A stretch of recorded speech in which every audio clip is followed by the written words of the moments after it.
నమస్కారం స్నేహితులారా, souls astro truth ఛానల్కు స్వాగతం. జీవితంలో మనం శ్రమిస్తున్నప్పుడు ఫలితాల కోసం ఆతృత పెంచుకుంటాం. కాని శ్రీకృష్ణుడు గీతలో ఇచ్చిన మహాసందేశం మనకు ఒక అమూల్యమైన సత్యం చెబుతుంది. కర్మణ్యేవాధికారస్తే మా ఫలేషు కదాచన. అంటే మన బాధ్యత కేవలం కర్మ చేయటం. ఫలితం మాత్రం మన నియంత్రణలో ఉండదు.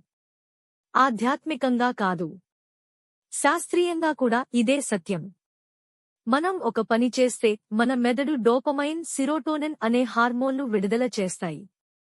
అవి మనకు ఆనందం, ఓర్పు, ప్రేరణ ఇస్తాయి. ఫలితంపై కాక ప్రక్రియపై దృష్టి పెట్టినప్పుడు మెదడు మరింత సృజనాత్మకంగా పనిచేస్తుంది, ఒత్తిడి తగ్గుతుంది, పనితీరు పెరుగుతుంది. అంటే కృష్ణుడి సందేశం ఒక శాస్త్రీయ సూత్రం కూడా. పని మీద ఫోకస్ పెడితే ఫలితాలు సహజంగానే వస్తాయి. కాబట్టి ఫలితం ఎప్పుడు వస్తుందో అనేది ఆందోళన కాదు.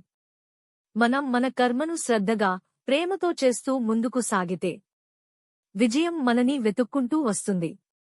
ఆధ్యాత్మికత శాస్త్రం కలిసిన మార్గం. మరిన్ని సత్యాల కోసం మన సోల్స్ ఆస్ట్రో ట్రూత్ను ఫాలో అవ్వండి.